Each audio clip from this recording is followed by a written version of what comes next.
In South Africa's turbulent political scene, where alliances shift and scandals emerge with unsettling regularity, a fresh storm is brewing inside one of the country's most vocal opposition parties.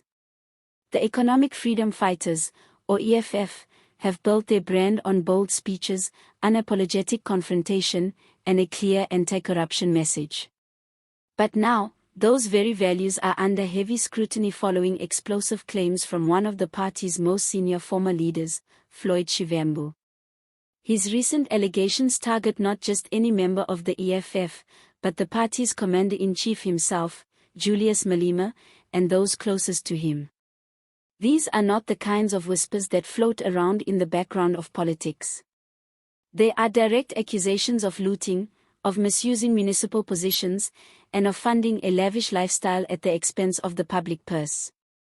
And if proven true, they could shake the very foundations of the EFF's credibility. To understand why this is such a seismic moment for the EFF, it helps to revisit the party's origins and the history of the key players involved. The EFF was formed in 2013, following Julius Malema's dramatic expulsion from the African National Congress. Malema, together with Floyd Shivambu and others, promised a fresh political movement that would fight corruption, champion land reform, and give a voice to the poor and marginalized. In the early days, their message struck a powerful chord, particularly with young voters frustrated by years of corruption scandals under ANC leadership. Floyd Shivambu was not just another member of the party, he was its deputy president, a trusted lieutenant of Malema, often seen at his side during rallies, media briefings, and high-profile events. Their partnership was central to the EFF's rise, portraying an image of unity and purpose. But as is often the case in politics, unity can be fragile. Over the years, murmurs of internal tensions began to surface. Differences over strategy, leadership style, and perhaps personal ambitions started to chip away at the relationship between Malema and Shivambu. While these tensions were largely kept behind closed doors, Shivambu's recent decision to step away from the party's Central Command Committee signaled that something deeper was happening. And now, with his latest public accusations, those cracks have become wide, visible fractures. According to a leaked statement reportedly from Shivambu, Malema and his inner circle have turned mayoral committee member positions, roles meant to oversee service delivery and municipal governance, into personal cash cows.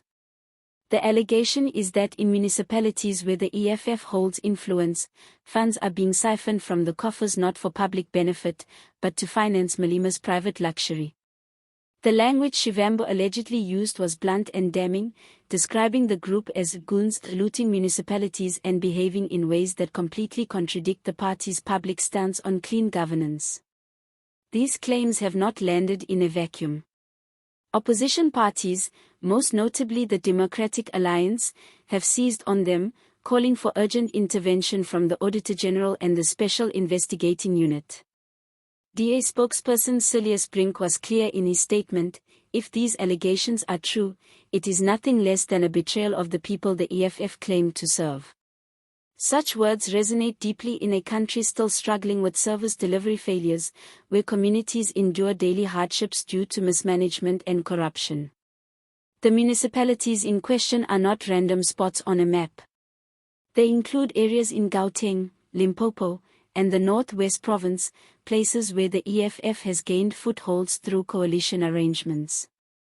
These coalitions gave the EFF the kind of executive power they had long sought, placing their members in positions that could directly influence budgets, contracts, and development priorities. For their supporters, this was meant to be a proving ground, an opportunity to show that the EFF could govern differently. Instead, if Shivambu's allegations are substantiated, these municipalities could become case studies in how quickly ideals can be compromised once power is within reach. So far, the EFF's leadership has not issued a formal response, though party insiders suggest that a statement is in the works. This silence is striking, considering the seriousness of the accusations. For a party that thrives on dominating the news cycle, not addressing a high-profile scandal involving its leader could be a strategic delay, a way to buy time, consult allies, and decide on the tone of their counterattack. Meanwhile, the media landscape is buzzing, social media debates are heating up, and the political narrative is shifting daily. In communities under EFF-led coalitions, public frustration is already boiling over. Service delivery protests have erupted, and some residents openly accuse councillors of corruption and neglect.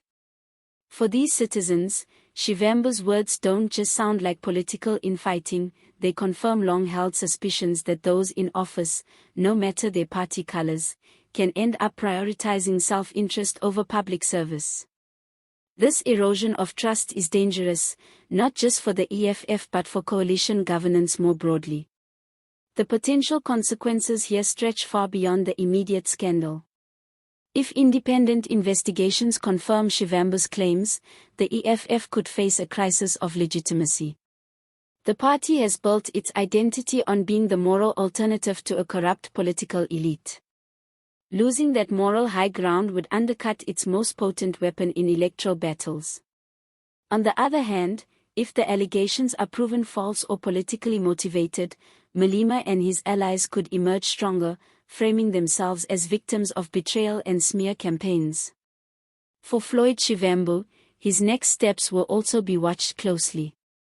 Will he produce concrete evidence to back his words, or will these allegations remain a matter of he said? In politics, credibility is currency, and how he manages this chapter will determine whether he is remembered as a principled truth-teller or as a disgruntled former deputy lashing out after a power struggle. For now, South Africans are left with more questions than answers. Is this the beginning of the end for one of the country's most outspoken political movements, or just another chapter in its dramatic, headline-grabbing history? Will the EFF use this crisis to prove that it can be transparent and accountable, or will it join the long list of parties tainted by scandal? Politics in South Africa is really dull, and this saga has all the elements of a gripping political drama: power, loyalty, betrayal, money, and the ever-present question of who truly serves the people. One thing is certain, the fallout from these allegations will not fade quickly, and the truth, whatever it may be, will have far-reaching consequences for the EFF, its leaders, and the communities they govern. If you've been following this story, I'd love to hear your thoughts. Do you think Floyd Shivambu's allegations are credible? What do you believe will happen next within the EFF? Drop your opinions in the comments below. If you want to stay updated on South African politics, deep dives into breaking scandals, and clear explanations of the stories shaping the country, make sure you hit that subscribe button and turn on notifications so you never miss a video. And if you found this breakdown helpful, give it a like, it really helps support the channel and keeps conversations like this going.